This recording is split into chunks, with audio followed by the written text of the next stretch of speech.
How have you been? Pretty good. You know, the other day when we had a day when we recorded like 3 episodes a couple of weeks ago, Yeah. and yeah, it was pretty draining. And then that night, I went out to the cantina for a while and ran into some people, and I met this young lady, and she said, so what do you like to do? And I said, into a few things like making music, recording YouTube videos, making a podcast. And she's like, do you like to do drugs? And I said, no, not recently. And she said, are you sure? So It seems weird to you, or like normal conversation? well, I'm not going to say it's the first time it's ever happened, but I asked her, like, what are you saying? Like, are my pupils enlarged or something? And she's like, they are huge. So that was It was a big day. yeah. So talking to you, listening to some of your wacky ideas kind of put me into that psychedelic space, like I'd just taken something. I think so. You know, we have this experience sometimes when it seems like we get together and as soon as we start talking, or as soon as we walk into the other's house, something shifts in our mind. Well, I notice I feel different. Yeah. Like it's like I feel like someone spiked my drink. But it's just enough that I'm still good. Yeah. That's the opinion of the viewers. Maybe I'm not.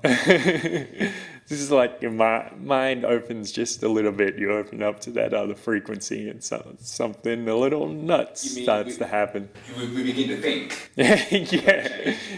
We're not stuck in the same old day in, day out type stuff.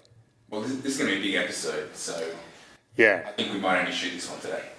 Yeah, I hope so. We don't need to rest after that. All right, run the intro.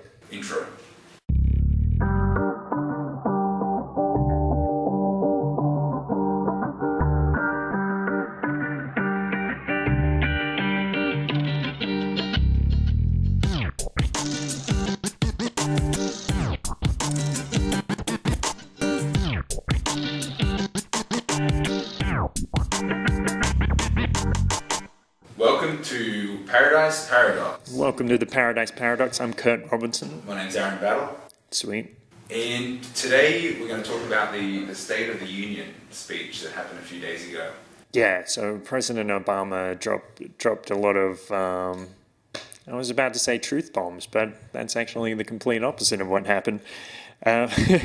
He seemed like he was lying his ass off. But well, that's the truth. Yeah. Well, the reason why, I actually brought it to you and said, we should talk about this. Yeah. Because it wasn't something that was really of interest to me. I didn't even know what the State of the Union speech was. I had to look it up. I assumed it was an address to the nation, which is a presidential speech. It seems to be weighed a lot about, I can see a lot of people bring attention to it. So I thought, okay, it's sometimes they do and sometimes they don't, and that's a weird thing about it. Yeah. True. It was. To me, it was all new. So I thought, okay, my brother-in-law, which lives in the US with my sister and their 3 children, just with everything that's going on in the economy, the whole world changing, everything's so dramatic and fast-moving now. Sometimes I worry about them. You hear different news and just what's happening in the US and the terror threats and everything is like. They're in my thoughts. So I thought, what? When the question was posed, what do you think about this? I thought, cool, okay, I'll have a look. I didn't realise it was like an hour long.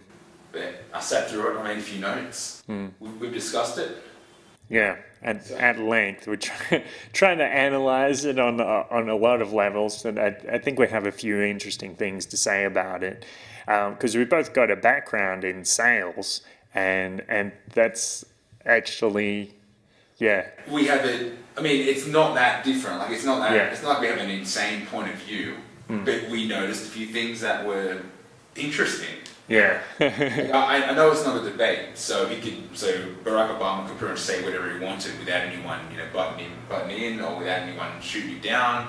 Yeah. But it just seems like he really took advantage of that. Mm. He's able to say whatever he wanted in the way that he needed to. Yeah. So he gives this address before Congress every year, I think it is, and of course it's broadcast to the nation so everybody can watch it. But yeah, like you said, nobody is up there contradicting him.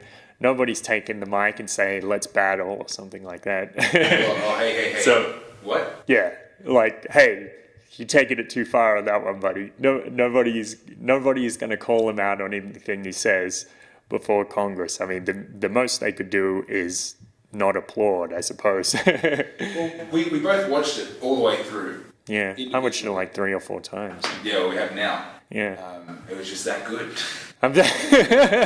He's a very good speaker. Yes. He presents his point of view very well. Yeah, I think I went to bed that night just with Barack Obama's voice in my mind, and it's the right thing to do. I don't know if watching it 4 times is the right thing to do. No, I watched it right through, and it was like the superficial rubbish that they got to me. Yeah. Like, just when you know that, okay, that's not exactly true. That wasn't in context, or just quoting things that weren't, like, bolting things together. Yeah. So for example, he brings up this feminist trope that women earn 77% of what men do in the workforce, which is it's very misrepresentative of the facts, because the fact is that women tend to have part-time jobs when men have full-time jobs, and there's a bunch of factors which change that. Women tend to go into things like nursing and childcare, whereas men tend to go into engineering, and that's where a lot of the difference lies. It's not that if you're comparing a male engineer and a female engineer, that the female engineer owns 77%. There's another level to that. But who cares about fact checking? Because you're the president. You talk about it. He had a couple of bedtime stories. Yeah. I really became quite fond of little Henry. Actually, now I'm emotionally invested in his future education. Isn't it great that he might have a shot at free community college? Yeah. He kept bringing up these anecdotes, and he would always talk about a middle class family, or a family that could be like your next door neighbor, and he would bring something into it. But the thing is, before he even says a word, I think there's a lot of communication going on there, because you're seeing this guy walk up, he stands at a podium, he's got a couple of people looking behind him, and they're all dressed in suits. He's standing before a big group of people, like at least 100 people, I would say. It was a big crowd. Yeah. You got the vice president over his right shoulder. Yeah. I watched all the way through, and I was listening to like I said, the superficial sort of picking at what he was saying. But I didn't really understand. I didn't really capture what he was actually saying until maybe the second time that I listened to it, and I knew what I was looking for. But then I could pick up on techniques that he was using within his speech. But before we go there, just to build on what you're saying about how the fact that he's speaking in front of a big group of people, that every 5 to 10 minutes are going to stand up and give him a standing ovation, which is like compounding this authoritative, well said, congratulations, bring it home. What you're saying is truth, what you're saying is reliable, and what you're saying is worthy of praise. So there's that whole meta-communication there. He doesn't have to say a thing. He's already the champion of the world in this limited vision on your TV screen. If we were able to pick the words out that he's using, that he was saying, it didn't warrant. It didn't warrant such a positive response. Yeah. And if you were, it didn't take us long to dive into it and say this is what he's actually saying. I mean, it's completely irrespective of communication. You said the actual words. in the communication, body language, there's tone, and the words that is actually used like the smallest percentage, or like 7% or something. Yeah. So that experiment, like that's a common thing that people say. 70% of communication is body language, 23% is the tone of voice, and then 7% is the words you're actually saying. And that was based on an experiment where people were rating what they were paying attention to when they were listening to a professor lecture. And so so basically the body language in this experiment would interfere with people listening to the words, or another way of looking at it is the body language is about 10 times more important than what the words are. Yeah, and that's without counting the complete environment that he was in and that he presented in, and the way the media presented it as well. They're often shooting into the crowd. Cut in people laughing and stuff like that. Or whatever it is. So, I mean, the media's got a big role to play in how they present such an event as well. Yeah. So you were mentioning the other day when the media did something a bit unscrupulous. Well, what I related it to straight away was let's say the crowd, there's a shot on the president, and there's a shot, like a rolling shot of the crowd as well, and spotting different people out. Now there was an incident here in Mexico where the president, he gets up on the day of Mexican independence, they have their speech, the president's speech, similar address, and they call it the grito, the independencia. Yeah, the call of independence, or the scream of independence. the war cry. Yeah. Like, this is like true Mexican pride, I guess, in what they in all that the independence entailed, except that the television company that was shooting it actually, maybe it's a conspiracy theory, but it was quite well known that the footage of the crowd in the Zócalo of Mexico City wasn't actually the real footage that was there on the day that they were shooting live. So maybe the speech and the shot of the president was right, but the rolling shot of the crowd was of a previous year. Yeah, and this isn't that uncommon. Yeah, we've seen a few examples of that. Like in 2011, there was a case where Fox News, by mistake, played footage of Ron Paul from the previous year where people were booing at him. So when he won some certain seat, some step in the election process, they were portraying him as being extremely unpopular, and again that carries that subconscious message. Then more recently, there was a case in France after the Charlie Hebdo shooting. There was a bunch of world leaders and politicians and community leaders lined up together. Except they had a crowd of regular people behind them, except when you see it shot from a different angle, you just see a line of people, not a crowd. They were standing about 2 or 3 deep, just enough to give the camera the illusion that there was a huge crowd of people. How many people turned out from a headshot view? Yeah. Up a little bit. It's 4 people deep. Yeah. So that's interesting how the media can manipulate your perceptions so easily. Well, even just after the State of the Union speech, looking into the media, see what was actually presented the following day. The main headline story was about the shooting in Missouri by policeman Darren Wilson. Darren Wilson just shot Mike Brown. Yeah. It was like I wanted to know more about the response from the speech. Criticism. Just a general, did it go well? Were people excited about it? Did it poll well? Anything. No. Because at this point, I was still trying to work out, what's the purpose of the speech? Like, what's it all about? Right. But to bring such a heavily weighed media story into to play it straight after such a big speech, It was like, there's obviously a big percentage of the media. Like this story got pushed all, I'm assuming, in newspaper, television. A lot of people probably didn't hear much about the response to the State of the Union speech, but more interested in, man, I didn't believe that the policeman got away with it. Like he was just, the charges were dropped.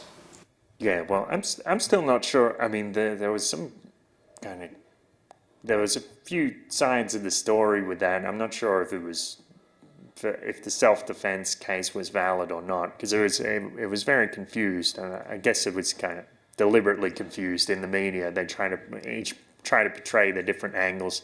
I'm not sure if the guy was justified in shooting or not.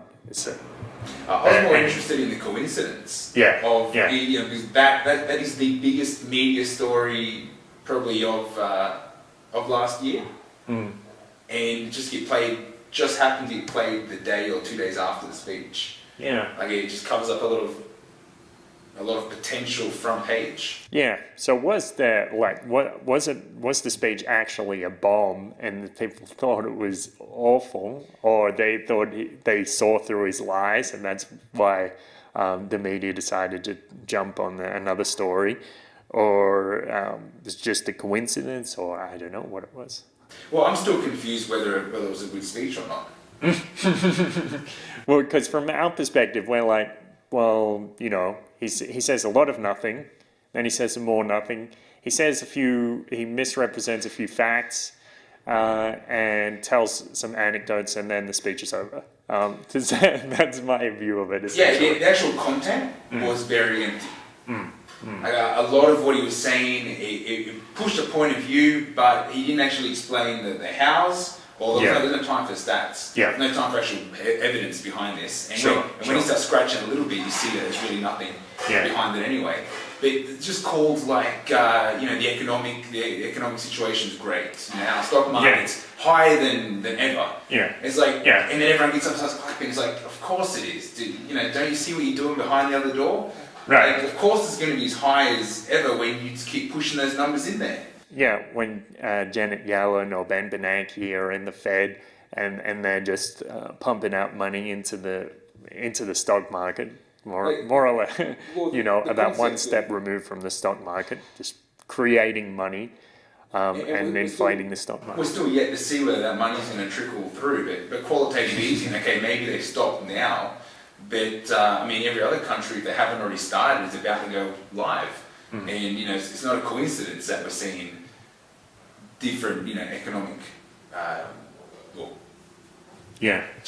thinking it changes in the currency. The Australian dollar, the way it dropped. The Australian dollar, the ruble, the Mexican peso, just about every major currency crashed against the US dollar. But then that's a whole other topic. All the dollars are going home. Yeah. So it's no, and then have the president take credit for strengthening the dollar.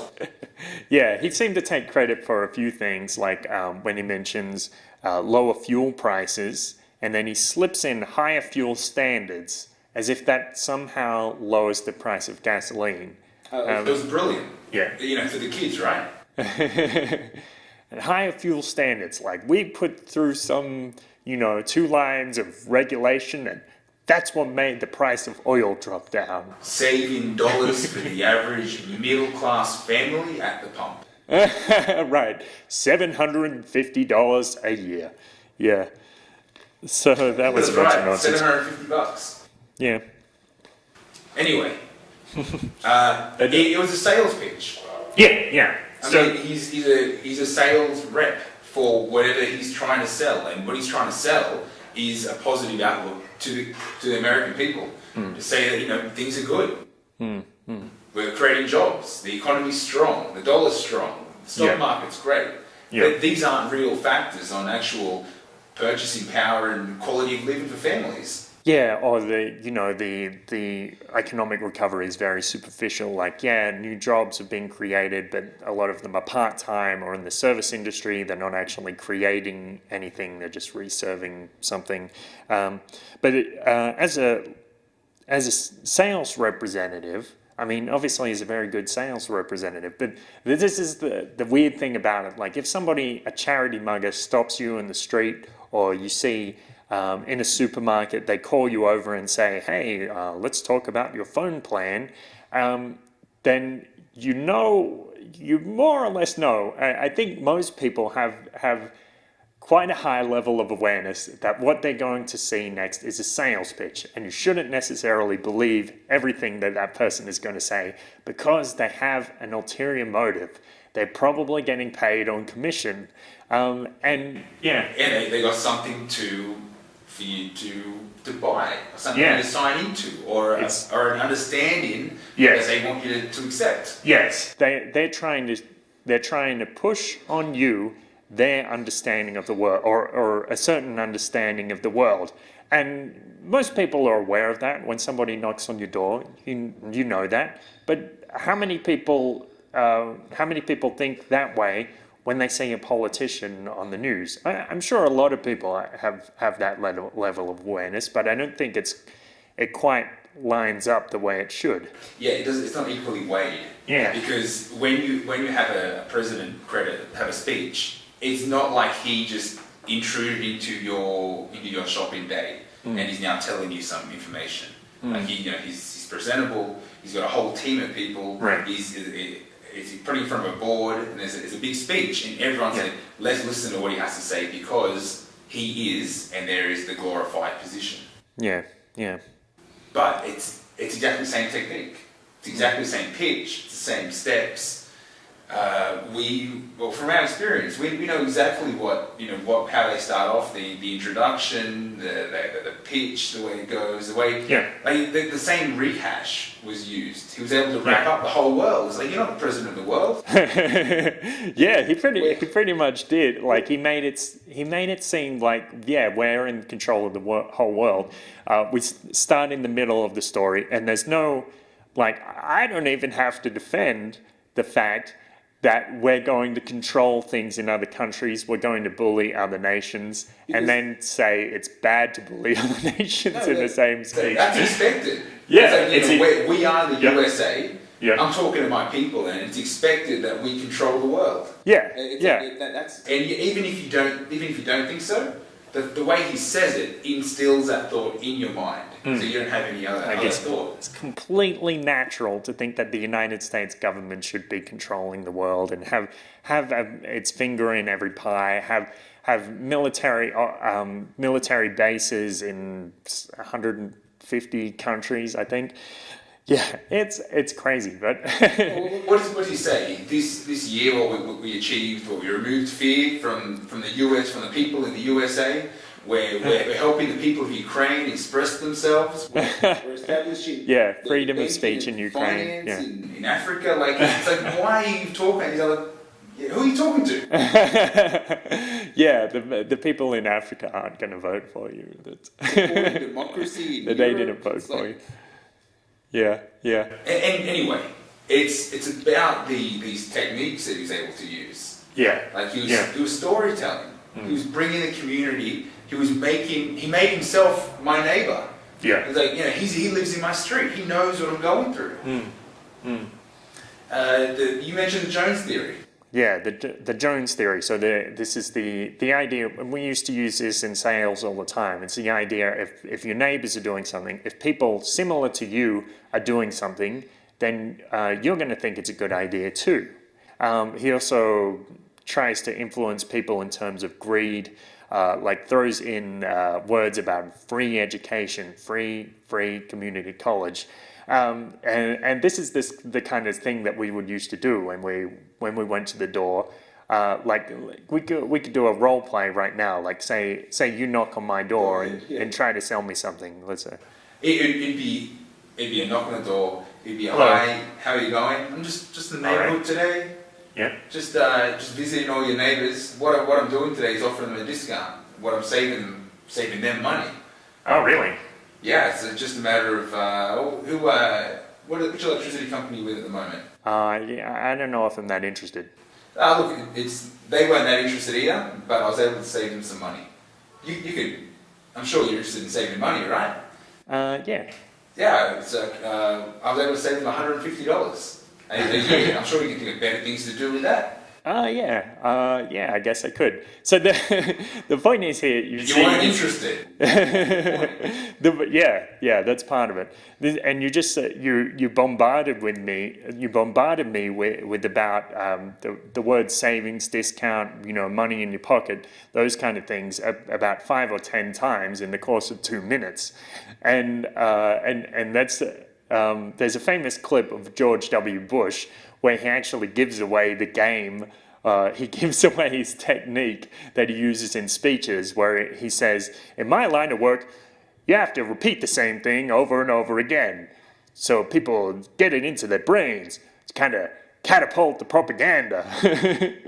and that's what Obama is doing too. Like he uses these phrases like middle class economics. He uses the phrase middle class economics about 5 times in the speech, but what does it mean? I mean, it didn't have a meaning before this speech. Nobody. I study economics as a hobby. I read a lot of articles about economics. I've never heard that term before, so it's like it was invented purely for this speech. 100%. Yeah. The concept of middle class is something that's the American dream. They created the concept of having a middle class, about having a dream that they established that you could buy into.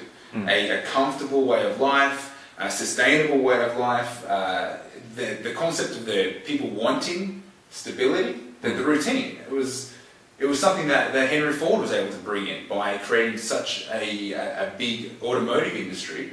He was able to put people into positions where they could have a stable life, where they didn't have to actually think too much about what role they were doing or the value they were creating, but they had a steady income. They had a life. Like they didn't have to strive. But that's the other beautiful thing of the American dream. The middle class is that middle class because they're striving to rise above that middle class. But now we've been able to see through this speech in particular how the middle class is actually falling down to a level that in the 50s they would have considered the poverty line. And the people are actually living below that now, and that is deemed as the middle class economy. Yeah. So you had a couple of notes about I was trying to think, how could I illustrate? Because I was interested in, he mentions $15,000 as being the benchmark of being able to live. He even dares everyone in the crowd, try and live on $15,000 a year. Yeah, if you think that we shouldn't raise the minimum wage, try to live on $15,000 a year. Just try it. That was kind of his message. A double dare. Yeah. But looking at $15,000 today compared to what the poverty line was back in 1950, which was $3,000. But with all the money printed and inflation, deflation, you can't unpinning from the gold standard. You can't. Or completely unpinning. It was like half. Like 90% unpinned at that stage. it's all. They shouldn't touch the pin, or maybe the pin shouldn't have been there in the first place. But irrespective of that, money then is not money now. Yeah. And the only way you can really look at it is, well, what could I have got for $3,000 in 1950 compared to $15,000 today? And the only real two things that I think I could have you can use is like gas prices and gold. Yeah. Because even property prices, depending on where you live in, that's still a variable as well. The popularity of where people like to live. That's a huge variable. But gold and oil are kind of good benchmarks. Yeah. Perfect benchmarks. At least, they're reasonably stable across the whole world. Yeah. Well, that's why gold was money. Yeah. Well, here's the example. In 1950, $3,000 was like the minimum wage. The minimum, this is the minimum before we start entering the poverty level. And for $3,000... Oh, so not a government enforced minimum wage, but that's the poverty level. Well, that's what... Yeah, that was like the level of...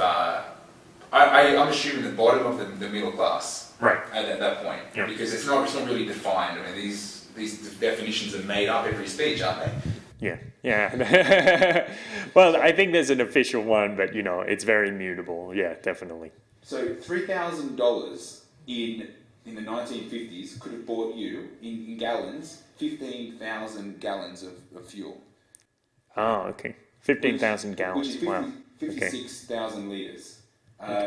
Now, looking at the same poverty level, $15,000 is going to get 25,000 litres of fuel and 6,800 gallons of fuel. That's even after the price of oil has gone down recently. Yeah, well, it's the same price. Right. So it's like if you're on the poverty level in the 50s, poverty level today, in the 50s you could buy double the amount of fuel. When you compare it to gold, it just gets taken straight out. It's too much. $3,000 in gold in the 50s was like 85 ounces of gold, 85 real ounces of money. Yeah. Compared to 12 ounces of gold on $15,000 today. So it's like where's the rest of my gold? Like if that's deemed as real money, as real value, then the difference between being on the poverty level in the 50s compared to being on the poverty level today is, what did you say, like 85 ounces of gold today was $110,000? Yeah. $110,000 today is the poverty level of the 50s. So there's $95,000 missing. There's $95,000 of that bottom middle class that have dropped into the poverty zone. I'll say there's a lot of people in that zone.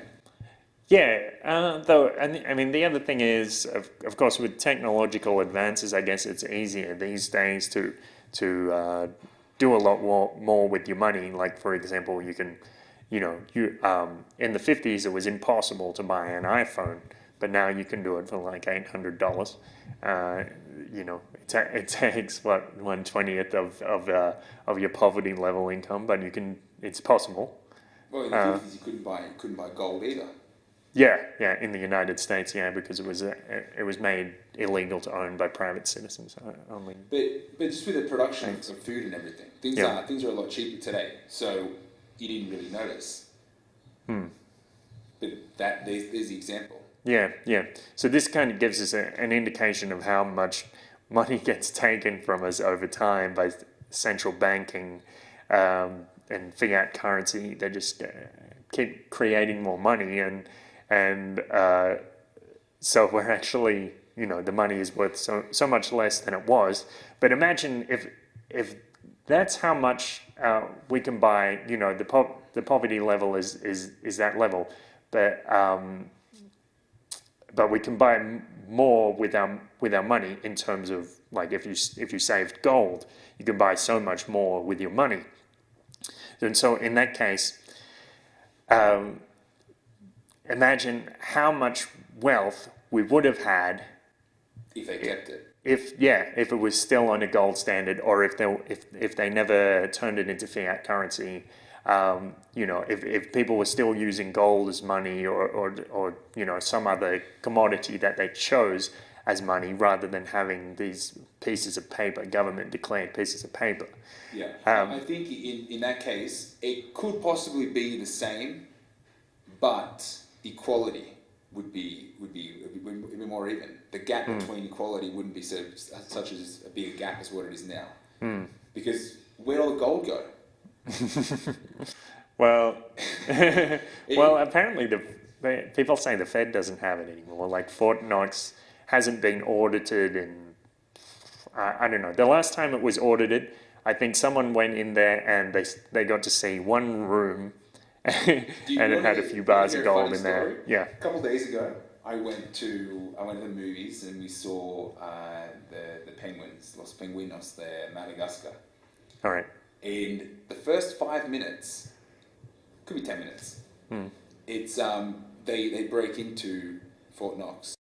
Oh, really? And guess what? There's gold in it. It's full of gold. Wow. That stretches the imagination a bit. Why are they teaching my kids that the gold exists? I know it doesn't exist. Yeah. That's propaganda for the little ones. Yeah, that's kind of interesting that they still maintain that they would go out of their way to put that in a movie, or that they would think of including it. But let's see. You were saying you heard a quote the other day about freedom of speech. Yes, the quote was, okay, well, let's see, what was it? It was, freedom of speech is somewhat like the canary in the mine shaft. Right. So my interpretation of that would be that when governments start to work on freedom of speech, when they start trying to take it away, that gives you a strong indication that something is wrong in your country. And so I don't think there actually are that many restrictions on freedom of speech in the United States. I don't think like, even in some cases, I remember 4chan was actually defended as a media source. It got protected under the First Amendment, which is actually pretty good in terms of liberty. But then in Australia, they have the Racial Discrimination Act or Racial Vilification Act, and there's Section 18C, which means it can be a civil offence to discriminate or to hate, to say that you hate people because of their race. So if you get on TV and say, I hate those bloody Chinese, then people could actually sue you because of that. And that continues to be a debate in Australia. Like, you know, I think it was the Governor General who said last year, in a free country, people have the right to be a bigot, implying Should do. Yeah, well, if they don't have the right to be a bigot, then it's just not a free country. Yeah. Right. So it's implying that Australia isn't a free country. You had a really good example of ramifications of having free speech. And Because I think it's a common understanding that it just goes into like political correctness. Yes. So it seems like I don't believe there are many restrictions on free speech in the United States in terms of legality, but there's a lot of focus on political correctness. So, for example, the journalist Helen Thomas, very well-respected journalist, apparently for about 40 or 50 years, she would have a seat at the front of every presidential conference, every press conference in the White House, and a lot of the events would always end with her saying, "Thank you, Mr. President," and she had some degree of fame with that. And her questions were always so incisive, and of course they got somebody like George W. Bush very flustered. I can imagine. Yeah. So you could say maybe it's by coincidence, but what happened was a reporter on the street went up to her and started asking her some questions about Israel. And she is actually Semitic. She grew up in a country close to Israel or Palestine. So technically she's a Semite, like a Semite meaning descended from one of the tribes who was descended from Shem, the biblical character. So she's actually a Semite, but what happened was she said, I think people in the state of Israel shouldn't be there. I think the Jews should leave the Palestinians alone. And so immediately she got branded in the media as an anti-Semite, and that was the end of her career. She was done after that. She couldn't get a job. So I think that's what she'd said wasn't anti-Semitic. It was against the state of Israel, and it was against certain action of Israelis. But she wasn't saying I hate Jews. She never said anything like that. So that's a key example of the freedom of speech. Yeah. It's like you're free to say whatever you want, but then you got to deal with what happens next. Yeah. So this is, it could be, you could see this as kind of a loophole, because you can, you're free to say what you want, but maybe people will twist it around and make it seem like you said something that you didn't, call you anti-Semitic and end your career, and that's a big thing in the United States, like because you could see you go on Tumblr, and there are a lot of people who say, you know, it offends me to say this, it offends me to say that, and there's a lot of these third wave feminists. They get offended over a lot of things like men spreading their legs on public transport, or Depends if they're wearing underwear and how short their shorts are. yeah, well, that's true. That definitely stretches the limits of freedom of speech. Or they call this mansplaining. Like when a man constantly tries to explain something to you. I'm probably oversimplifying that, but the point is, they're trying to make it. If they can't make it illegal to do something, they will make it so socially unacceptable. They will keep trying to make it socially unacceptable to say things. But and once it gets to that level, it's always a one-way street. Because you can. I mean, what's a guy going to say? The guy is being verbally attacked because he's sitting comfortably, and all of a sudden someone feels like they need to tell him, look, that's not correct. You can't sit like that. Yeah. Where does he go with that? He's like, okay. Yeah. I didn't realize I was breaking any rule. Socially, it's unacceptable now. Yeah, and they put up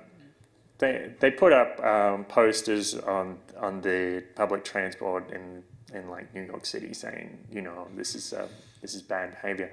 But then if a woman puts a bag on her seat, why there are no posters saying that's bad. Why the double standard? I mean, it's the same effect. It's the same consequence.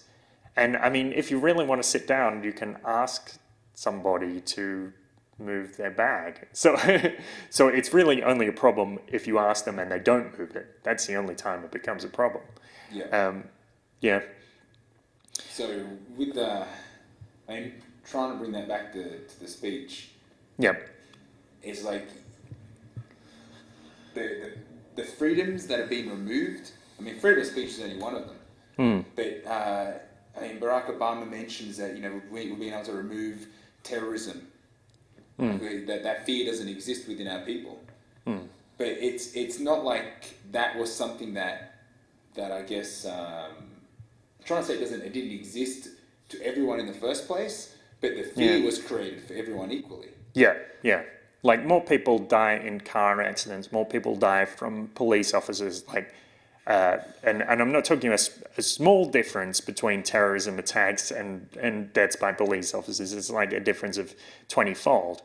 And the other thing about political correctness is a lot of people will use the defense of calling racist. So if you don't like President Obama, you're a racist. Like that must be the only reason you don't like his policies. So it's politically incorrect to criticize Obama. Shall we take a... Oh, yeah? Yeah, let's take a break. All right.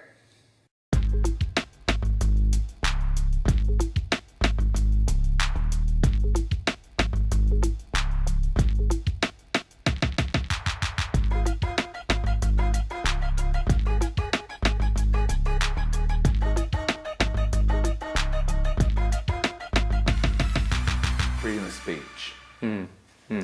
And what I think's happened is with this 9/11 generation, they were able to actually remove some of the laws to remove that freedom. 9/11 generation, that was another key. You like that? A key phrase from Obama's speech. Like, you bind people together somehow in this arbitrary distinction related to a terrorist event. Like, why does 9/11 still matter if he's saying that all of these wars are over? Well, the war on terror is never over, because you never know when it's going to strike. Yeah. Well, we've always been at war with East Asia.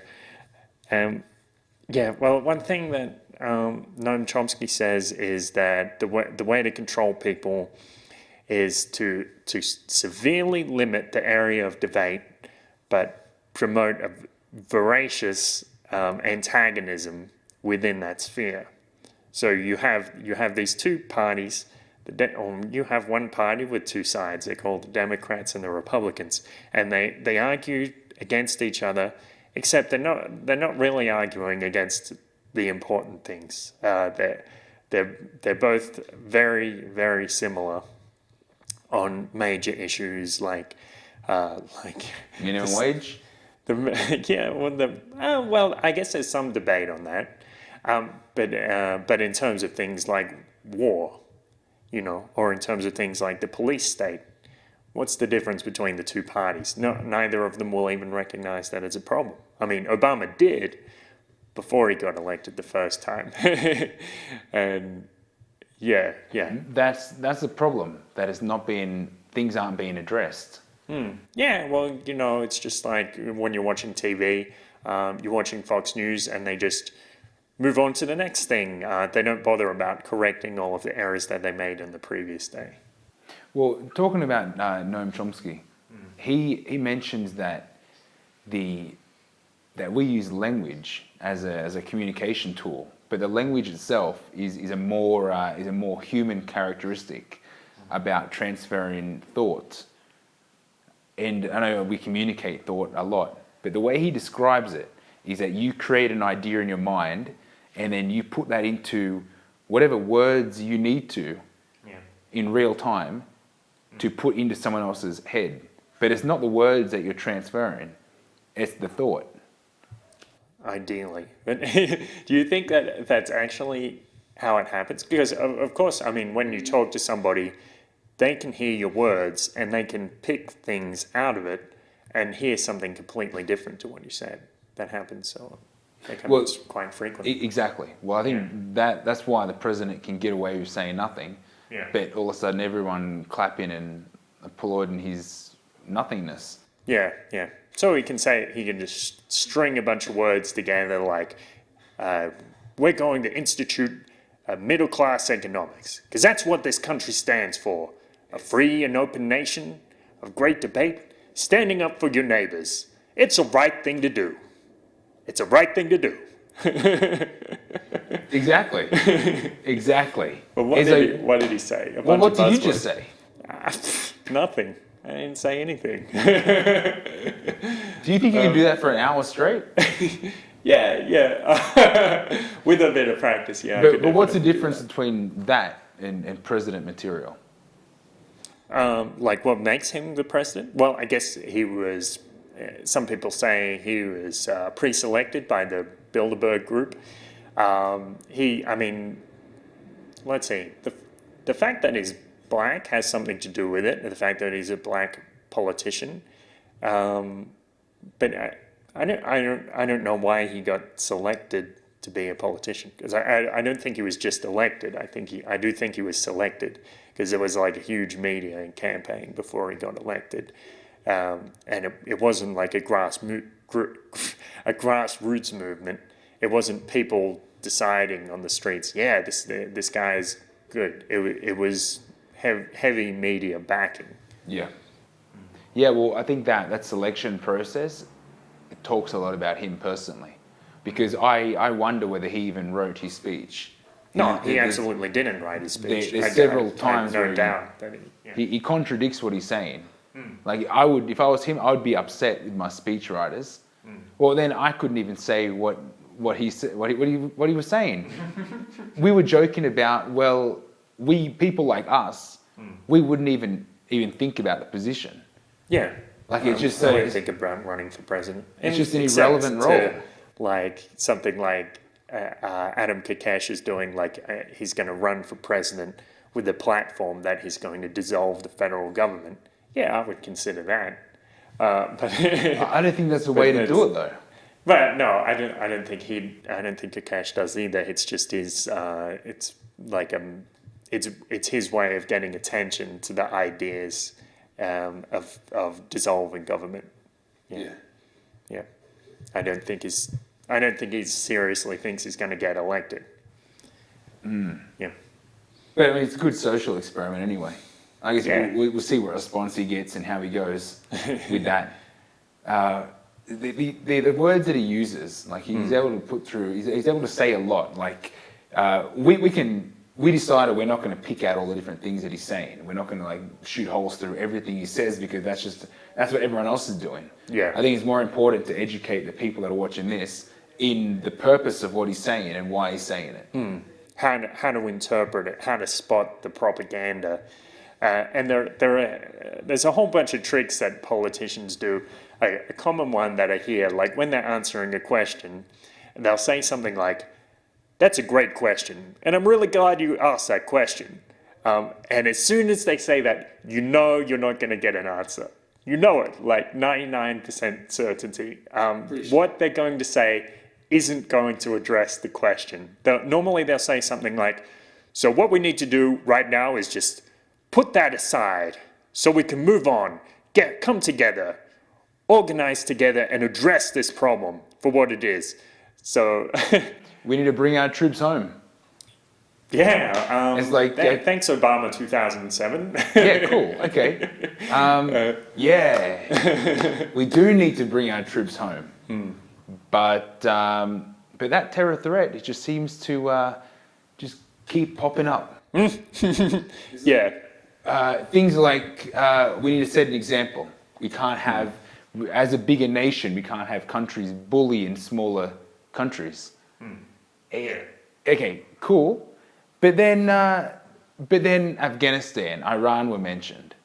It's like, okay, Afghanistan.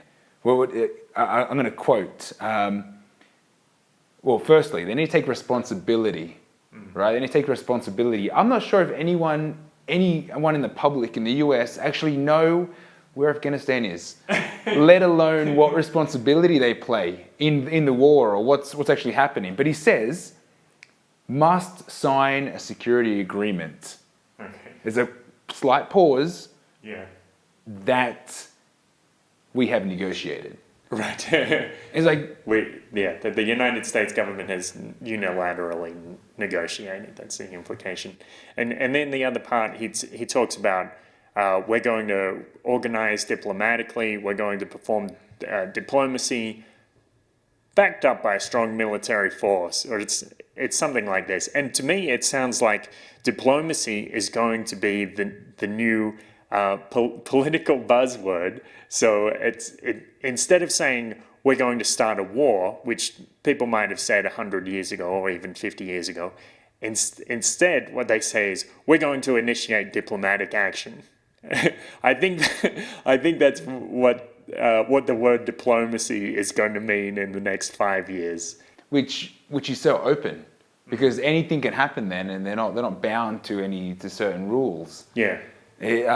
Concerning Iran, he says they have a chance, like implying their last chance to what, abide to their nuclear program, or to not having a nuclear program. It's like these countries don't have a choice.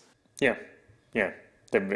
They're being bullied, which is just what he said they're not going to do. The country that prides their liberty is removing that from other governments, from other countries. Yeah, and the unspoken assumption here is, of course, on one level, the unspoken assumption is of course, the United States has to control the world,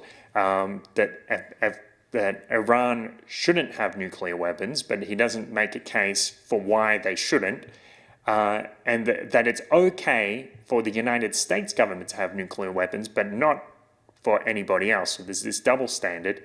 But then if you think a little deeper about it, I think the point is, of course, when a country has a nuclear weapon, then mutually assured destruction is a threat, is an issue when you're talking about military action. So if you prevent Iran from having a nuclear weapon, then you never have to worry about mutually assured destruction, which means you can invade them whenever you want. Tying hands. Yeah. I just don't like the character. The character of Obama. Well, the character, the role he plays on TV. The role he plays. Yeah. It's like you talk so strong and well, but there's no honesty. There's no strength behind anything that he says. And the examples when he talks about families, when he talks about how good American families, implying that the husband and wife both have to work, when he's talking about lowering or making accessible childcare. It's like this is only a not even an option, but this is a necessity, which I think he uses that word too, necessity in American society today, because the middle class has dropped into the poverty level. It's like if you were working and you were earning your base $3,000 in 1950, which is equivalent to $110,000 today, if you look at the gold standard, then you wouldn't need both parents working. The options for family life and the quality of living would be so much higher. But he's happy to talk about stories and portray through characters of Henry. I can't remember the other kids, but the way he says it is like he's so heartfelt for these families. Yeah. There's no care for these families. Yeah. Well, I don't know. Maybe on some level it is. Maybe the guy has good intentions. I don't really know. But that's the thing. I don't know, because he's a politician. He plays a character on TV, and some people accept that as the truth. But that's like, David Bowie isn't really Ziggy Stardust. He's not from Mars. The president and Barack Obama, the man, two different people. What you see on TV isn't reality. Well, that's one level. Like him being able to portray this and push the propaganda, explain the struggling families. But if we dig a little bit deeper, and you accuse me of thinking too much or thinking too hard about it, but what I was thinking was, by explaining these stories and saying, okay, that both parents they must work, to build a strong America. We need all families pulling their weight. We need everyone back in jobs. We need everyone employed. We need employers to employ. But what he's really doing, he's able to create an image of a status quo where that is the normal life. Chomsky mentions where sitcoms have been used to do the exact same thing, where they've been able to paint this image of what real life, day to day, really is. And in most cases, it doesn't need to be like that, but people buy into what's set as the precedent. This is what it is. So why is it that parents both have to go to work? Why is it that we need to put our children in childcare? It's like he's creating a new American culture, and he's making it okay because everyone's doing it. Yeah. But I think a large part of that was already true before he said that kind of stuff. He doesn't need to, like, that's a lot of people already assume that. It's like if he got up and started talking about, the regular man at home paying his mortgage or something like that, nobody would stop and say, is it that, or nobody would change their ideas and say, I guess it's normal to have a mortgage, because they already accept that it's normal. And that's like, let's see, it can be a kind of pacing and leading.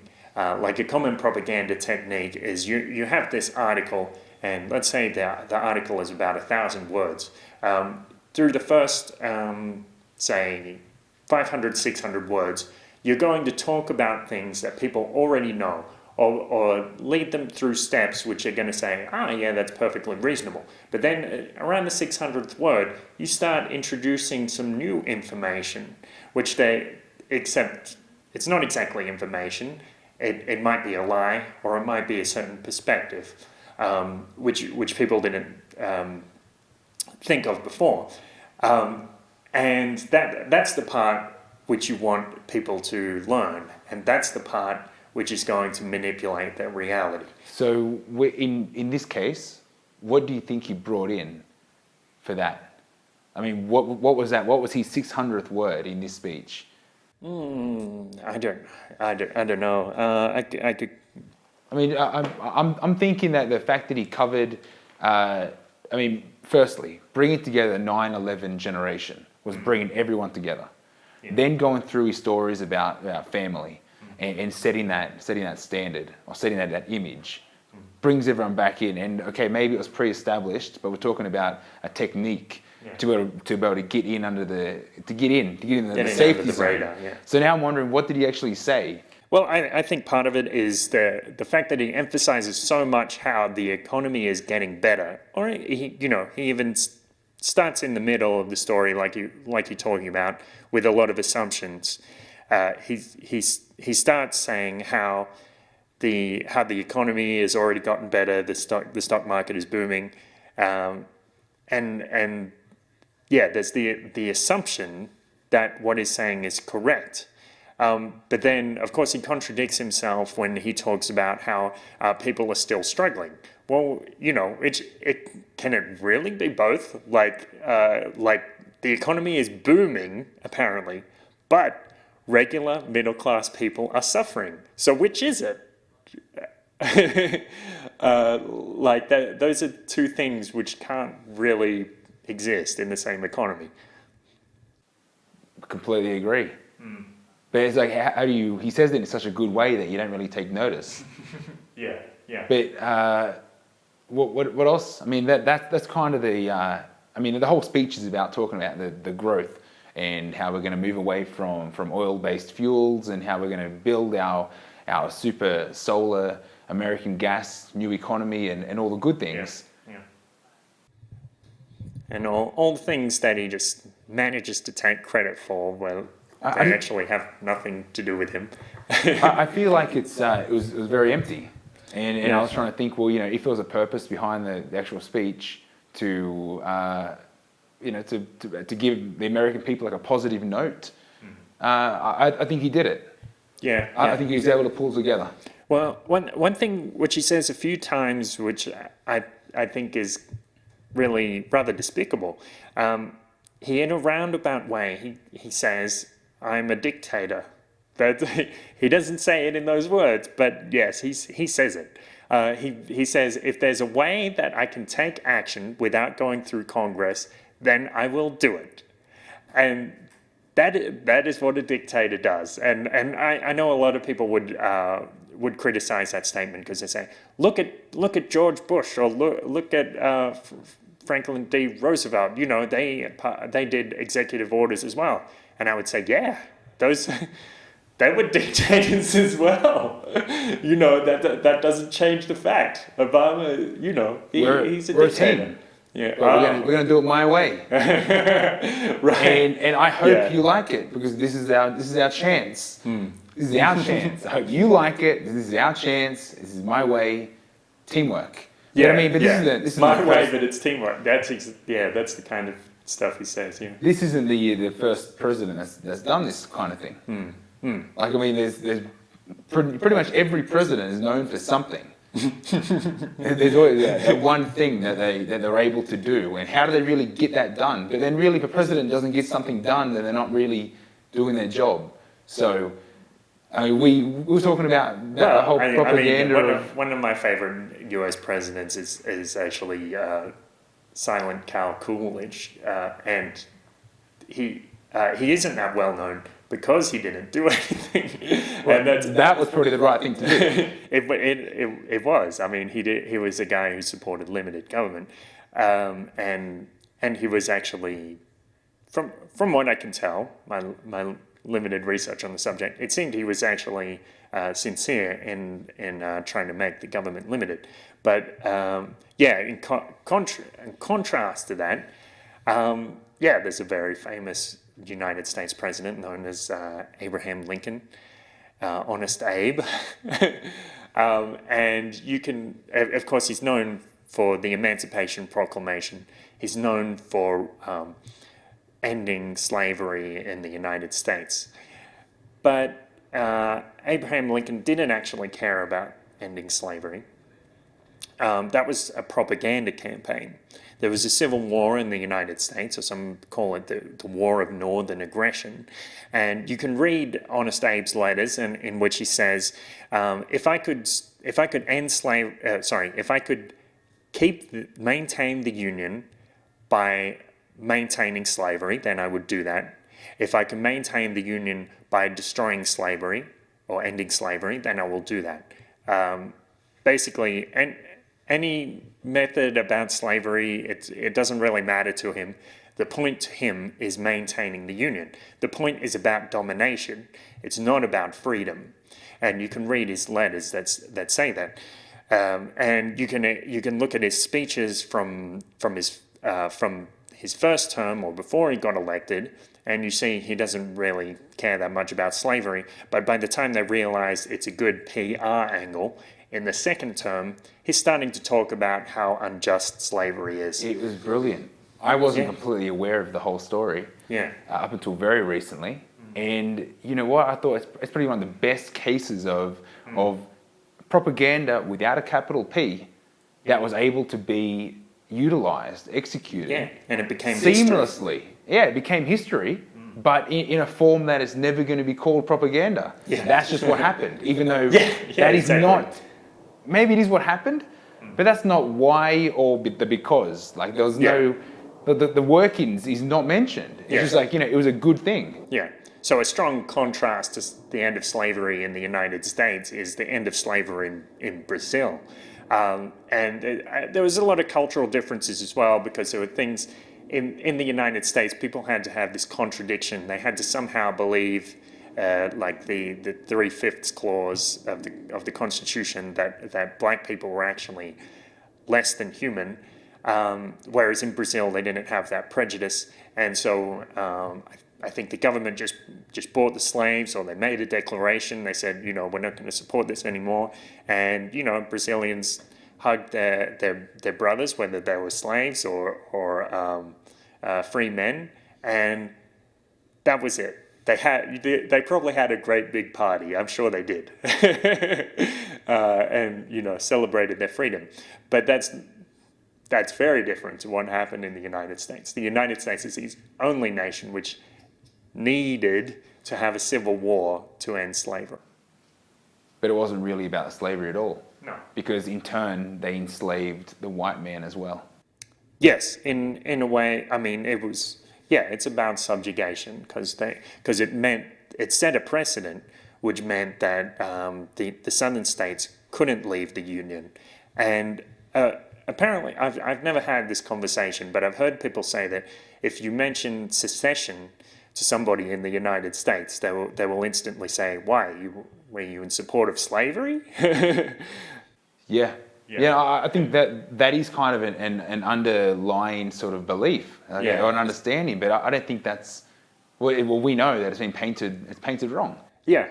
Like recently, of course, Scotland had that referendum recently because they were considering leaving the United Kingdom, but obviously that wasn't about slavery. It has nothing to do with slavery, and the ideas of secession and slavery. Well, maybe not directly. But economically, it's kind of a similar thing. Yeah. Well, if they stay in the Union, then they have to pay taxes to the Crown, and that's a form of subjugation, definitely. Check. So what? So it comes down to propaganda being a very well utilized tool, like psychologically, a super tool for governments to control their people. Yes. To control their people without any force. In most cases, they're able to do it so easily. Yeah, that's right. To continue their systems. And that's called manufacturing consent. And there are historical precedents about how the United States government has manipulated the media. So, for example, you had the CIA decades ago. They wanted to manipulate the U.S. people, but they don't actually have by law, they don't actually have the power to operate directly within the United States. So they would do things like buy off reporters in other countries, get them to publish stories knowing that those stories would be reprinted in the United States, and that way they can manipulate public opinion within the United States. And there are rumors these days that say things like perhaps the CIA has agents within CNN or Fox News, people named Anderson Cooper as a CIA agent. I've never seen any evidence to back that up, but honestly, it wouldn't surprise me. I'm just thinking about, it doesn't matter whether you're controlled by a government inside your country or outside your country. Like that's a question that I haven't thought about very much. So how do you mean? Can you give an example? Well, using Scotland for example. Yeah. I mean, they're part of the United Kingdom. Right. But does it matter? I mean, does it matter whether the government's inside the country or outside the country? Like, for example, with Lincoln, right, the Union, they would have had their own local governments, and if the Union was broken at that point, they would continue as what we could deem as many smaller states, which could have still had a different other agreement of the United States. It would have had the federal government in the north and the Confederate government in the south. So those would have been, but of course, I mean, the idea with the United States is that each state is sovereign, or each state has power within its area, and it's only certain powers that they allocate to the federal government. But as time went on, the federal government got more and more monolithic, and it overreached. But that's just a common trend that all governments seem to follow. Yes. I can't think of an example of a government that doesn't follow that. No, I can't think of a government that's got smaller over time in the long term, or like where politicians have said, we're going to keep this government as small as possible. Even there's the Swiss government. And there's not really a president of Switzerland. There are I believe there's about 7 positions which hold similar power in Switzerland. But even then, I mean, they're talking about, in the news last year, they were talking about creating a law where everybody has a certain minimum salary, whether they're employed or not, which is a big indication that it's becoming a big government. And more of a social, more socialist, yeah. I mean, that's what they do, right? Yeah, that's what governments do. That's how democracy works sometimes. Because in a democratic nation, it's like in a democratic government, it can be, and a lot of the time, it's a kind of mob rule where people try to live at the expense of others. But it seems like for the last, say, 100 years more so, that countries don't really push to do what they traditionally were doing before, commanding and conquering. It's like that's something that governments don't do anymore. Well, not overtly, but the United States still does it. The United States is an empire. It has military bases in so many countries. They seem to confuse their own activities with the negative activities of Russia as well. Yeah. So like how he says about bullying other nations. Yeah, I mean, how can you say so directly that you can't have bigger countries bullying little countries? And that makes complete sense, but it's just empty when you look at what their government's doing. Yes. Yeah. So it's in reference to Russia allegedly bullying Ukraine. But the US is helping Ukraine express themselves. Yeah, right. That's a beautiful piece of political language. Yeah. I don't know. I think I'm pretty much wrapped up with my thoughts on the speech. I think it was very well read. Yeah. I mean, it's a well-written speech. It's a good piece of propaganda. It seems to work reasonably efficiently, and don't believe a word of it. I can agree to that. So my name's Kurt Robinson. My name's Aaron Battle. So press like, press subscribe, leave a comment, tell us a story, tell us what you thought of the speech. Follow us on Twitter. I'm at Trouble Bubble. That's Battle AZ. Yep, and you can look us up on iTunes as well. It's the right thing to do. It's the right thing to do. Peace. Peace.